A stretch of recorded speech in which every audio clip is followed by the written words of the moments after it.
ದೆಹಲಿಯಲ್ಲಿ ಮುಖ್ಯಮಂತ್ರಿ ಸಿದ್ದರಾಮಯ್ಯನವರು ತಮ್ಮ ರಾಜಕೀಯ ಜೀವನದ ಎರಡನೆಯ ಬಾರಿ ಮುಖ್ಯಮಂತ್ರಿ ಆದ ಬಳಿಕ ಅತಿದೊಡ್ಡ ಹೇಳಿಕೆಯನ್ನು ಕೊಟ್ಟಿದ್ದಾರೆ. ವೆರಿ ಇಂಪಾರ್ಟೆಂಟ್ ಮತ್ತೆ ಬಿಗ್ ಪೊಲಿಟಿಕಲ್ ಸ್ಟೇಟ್ಮೆಂಟ್.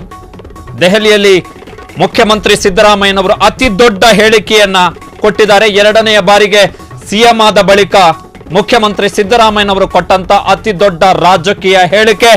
ಡಿಕೆ ಶಿವಕುಮಾರ್ಗೆ ಕೆಲ ಶಾಸಕರ ಬೆಂಬಲ ಇದೆ ಅಷ್ಟೇ.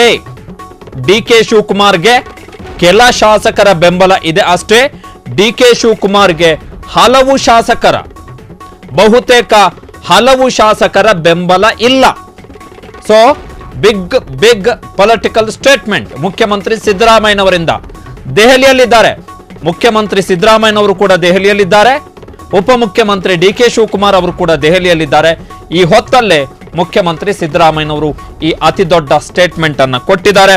ಡಿಕೆ ಶಿವಕುಮಾರ್ಗೆ ಕೆಲವು ಶಾಸಕರ ಬೆಂಬಲ ಇದೆ ಅಷ್ಟೇ. ಡಿಕೆ ಶಿವಕುಮಾರ್ಗೆ ಹಲವು ಶಾಸಕರ ಬೆಂಬಲ ಇಲ್ಲ.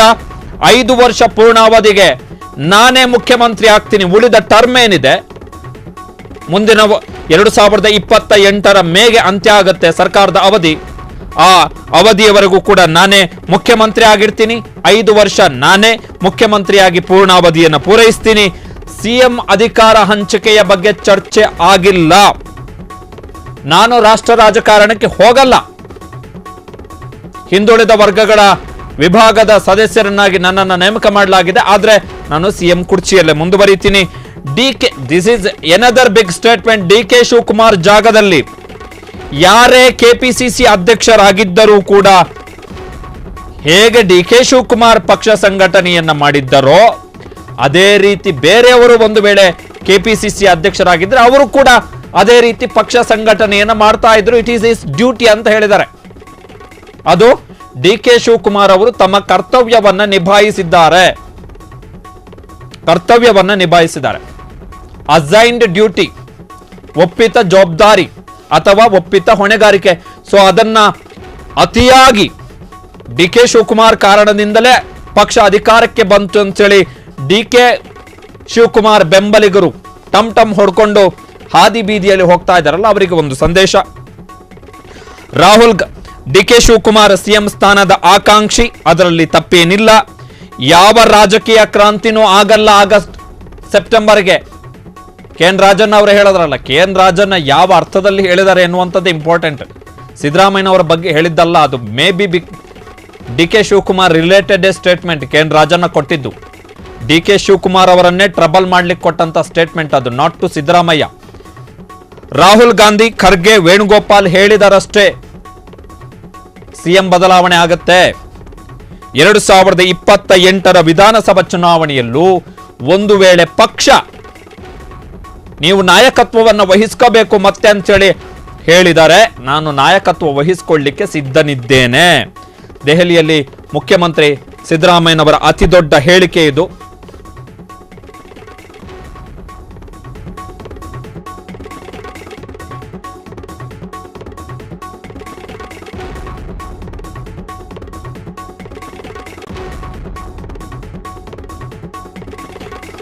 So big statement. ಮುಖ್ಯಮಂತ್ರಿ ಸಿದ್ದರಾಮಯ್ಯನವರು ಎರಡನೆಯ ಅವಧಿಗೆ ಮುಖ್ಯಮಂತ್ರಿ ಆದ ಬಳಿಕ ಯಾವತ್ತೂ ಕೂಡ ಬಹಿರಂಗವಾಗಿ ಅವರ ಸರ್ಕಲ್ ಅಥವಾ ಅವರ ಬೆಂಬಲಿಗ ಶಾಸಕರು ಅವರೆಲ್ಲ ಮಾತಾಡ್ತಿದ್ದಾರೆ, ಇಲ್ಲ ಅಂತಲ್ಲ. ಆದ್ರೆ ಸ್ವತಃ ಮುಖ್ಯಮಂತ್ರಿಗಳು ಯಾವತ್ತೂ ಕೂಡ ಇಲ್ಲಿಯವರೆಗೆ 2023 ಮೇ 20ನೇ ತಾರೀಕು ಮುಖ್ಯಮಂತ್ರಿಯಾಗಿ ಸಿದ್ದರಾಮಯ್ಯನವರು ಅಧಿಕಾರ ವಹಿಸಿಕೊಂಡ ಬಳಿಕ ಇದುವರೆಗೆ ಯಾವತ್ತೂ ಕೂಡ ಸಿದ್ದರಾಮಯ್ಯನವರು ಓಪನ್ ಸ್ಟೇಟ್ಮೆಂಟ್ ಅನ್ನು ಕೊಟ್ಟಿಲ್ಲ. ಡಿಕೆ ಶಿವಕುಮಾರ್ಗೆ ಕೆಲವು ಶಾಸಕರ ಬೆಂಬಲ ಅಷ್ಟೇ ಇದೆ, ಹಲವು ಶಾಸಕರ ಬೆಂಬಲ ಇಲ್ಲ ಅಂತ ಯಾವತ್ತೂ ಕೊಟ್ಟಿರಲಿಲ್ಲ. ಇವತ್ತು ಕೊಟ್ಟಿದ್ದಾರೆ. ಇಂಡಿಯಾ ಟುಡೆಯ ಪ್ರಮುಖ ಪತ್ರಕರ್ತ ರಾಜ್ದೀಪ್ ಸರ್ದೇಸಾಯಿ ಅವರಿಗೆ ಇವತ್ತು ದೆಹಲಿಯಲ್ಲಿ ಕೊಟ್ಟಂತಹ ಸಂದರ್ಶನದಲ್ಲಿ ಸಿದ್ದರಾಮಯ್ಯನವರು ಕೊಟ್ಟಿರುವಂತಹ ಸ್ಟೇಟ್ಮೆಂಟ್ ಇದು. ನನ್ನ ಪ್ರಕಾರ ನಾನೇ 5 ವರ್ಷ ಮುಂದುವರಿತೀನಿ ಅನ್ನೋದಕ್ಕಿಂತ ಹೆಚ್ಚಾಗಿ ಡಿಕೆ ಶಿವಕುಮಾರ್ಗೆ ಶಾಸಕರ ಬೆಂಬಲ ಇಲ್ಲ ಎನ್ನುವಂಥದ್ದು ಇದೆಯಲ್ಲ, it is the biggest statement. ಅದೇ biggest statement. So message is very clear. DK Shivakumar ಈ ಅವಧಿಗೆ ಮುಖ್ಯಮಂತ್ರಿ ಆಗಲ್ಲ. ಡಿಕೆ ಶಿವಕುಮಾರ್ಗೆ ಶಾಸಕರ ಬೆಂಬಲ ಇಲ್ಲ.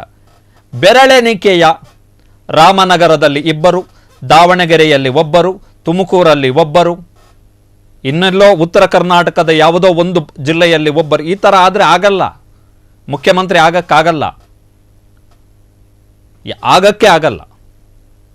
ಬೆರಳೆಣಿಕೆಯ 10 ಬೆರಳಿದೆ ಕೈಯಲ್ಲಿ, ಆ 10 ಬೆರಳಲ್ಲಿ ಎಣಿಸಿದ್ರೆ 10 ಜನ MLAಗಳು ಬೆಂಬಲಿಗರಾಗಿ ಸಿಗದೆ ಹೋದರೆ DK ಶಿವಕುಮಾರ್ ಪರಿಸ್ಥಿತಿ ಏನು? In case DK Shivakumar revolt ಆಗಬೇಕು, ಸಿದ್ದರಾಮಯ್ಯನವರ ವಿರುದ್ಧ ನನ್ನ ಹತ್ರ ಶಾಸಕರ ಬೆಂಬಲ ಇದೆ ಅಂತ ಹೇಳಲಿಕ್ಕೆ ಪೂರಕವಾದಷ್ಟು ನಂಬರ್ ಇಲ್ಲ DK Shivakumar as per Siddaramaiah ಅಷ್ಟೇ. ಬಿಗ್ ಸ್ಟೇಟ್ಮೆಂಟ್ ಇದು. ಇದಕ್ಕೆ DK ಶಿವಕುಮಾರ್ ಏನು ಪ್ರತಿಕ್ರಿಯೆ ಕೊಡ್ತಾರೆ ಎನ್ನುವಂಥದ್ದು very important.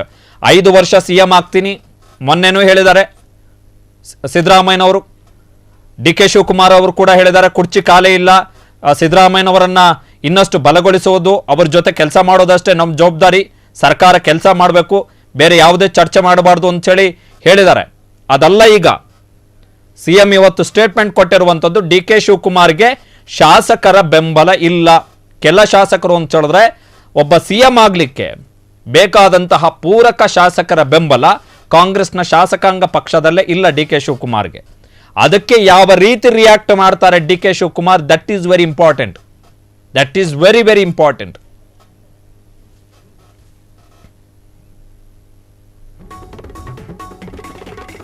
So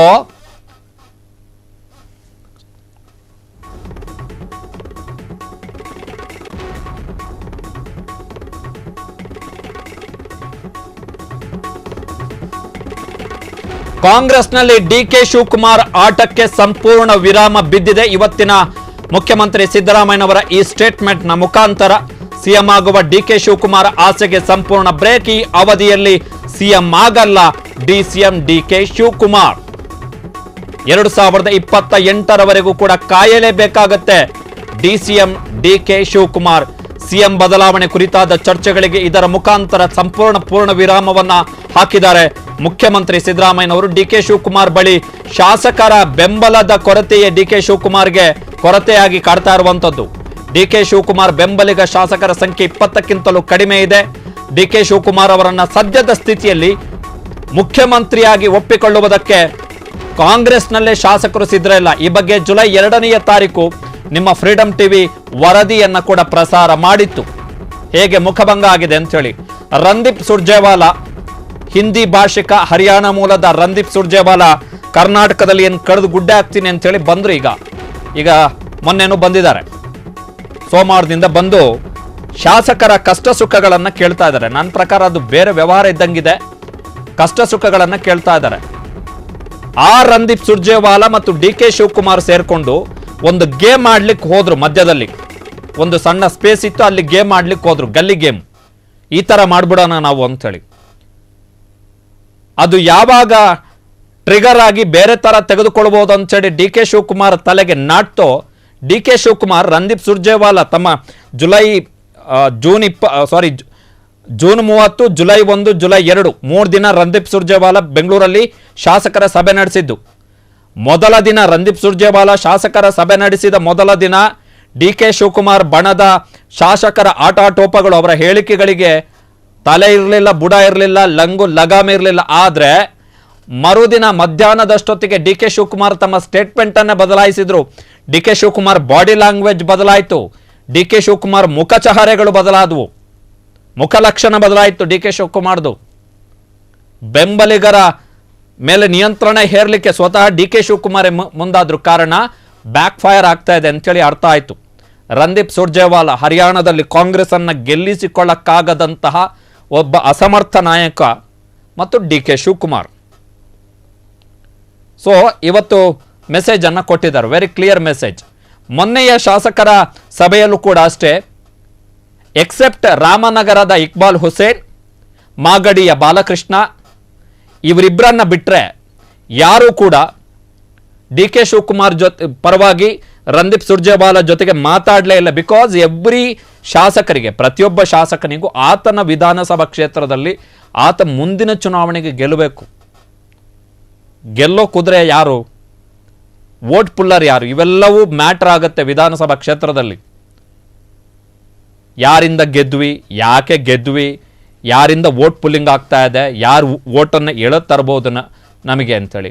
Iqbal Hussain ಮತ್ತು ಮಾಗಡಿಯ ಬಾಲಕೃಷ್ಣ ಇವರಿಬ್ಬರಿಗೆ ಅನಿವಾರ್ಯತೆ, ಕಾರಣ ಅವರು ರಿಪಬ್ಲಿಕ್ ಆಫ್ ರಾಮನಗರದಲ್ಲಿದ್ದಾರೆ. ಈಗ ಅಲ್ಲಿಯ ಯಜಮಾನ ಡಿ ಕೆ ಶಿವಕುಮಾರ್, ಮನೆಯ ಯಜಮಾನನ ವಿರುದ್ಧ ಈಗ ಇವರಿಬ್ಬರು ಮಾತಾಡಲಿಕ್ಕೆ ಸಾಧ್ಯನೇ ಇಲ್ಲ.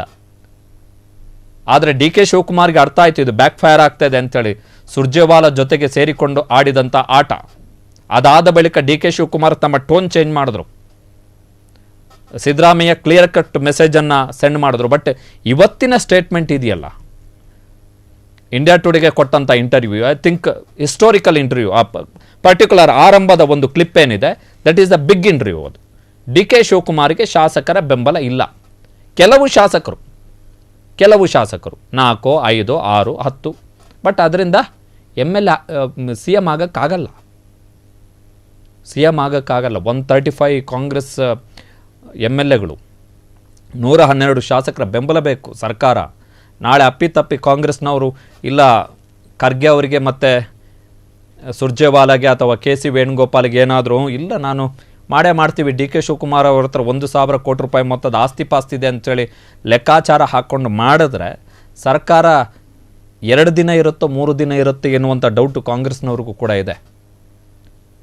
ಸೊ ಇದು ಇರುವಂತಹ ಪರಿಸ್ಥಿತಿ. ಬಟ್ ಡಿ ಕೆ ಶಿವಕುಮಾರ್ ಅವರ ಆಟ ಏನಿತ್ತು, ಈ ಟರ್ಮ್ನಲ್ಲೇ ನಾನೇ ಮುಖ್ಯಮಂತ್ರಿ ಅಂತೇಳಿ ಚನ್ನಗಿರಿಯ ಶಾಸಕ ಬಸವರಾಜ ಶಿವಗಂಗಾ, ಇಕ್ಬಾಲ್ ಹುಸೇನು, ಮಾಗಡಿಯ ಬಾಲಕೃಷ್ಣ ಇವರ ಸ್ಟೇಟ್ಮೆಂಟನ್ನು ನಂಬಿಕೊಂಡು ಡಿ ಕೆ ಶಿವಕುಮಾರ್ ಇರೋಕ್ಕಾಗಲ್ಲ. ಸೊ ಬಿಗ್ ಪೊಲಿಟಿಕಲ್ ಸ್ಟೇಟ್ಮೆಂಟ್ ಮುಖ್ಯಮಂತ್ರಿ ಸಿದ್ದರಾಮಯ್ಯನವರಿಂದ. ಕ್ಷಣ ಕ್ಷಣದ ಸುದ್ದಿಗಳಿಗಾಗಿ ಫ್ರೀಡಂ ಟಿವಿ ಸಬ್ಸ್ಕ್ರೈಬ್ ಮಾಡಿ, ಲೈಕ್ ಮಾಡಿ ಹಾಗೂ ಫಾಲೋ ಮಾಡಿ. ಹೊಸ ಸುದ್ದಿಗಳ ನೋಟಿಫಿಕೇಶನ್ಗಾಗಿ ಬೆಲ್ ಐಕಾನ್ ಮೇಲೆ ಕ್ಲಿಕ್ ಮಾಡಿ.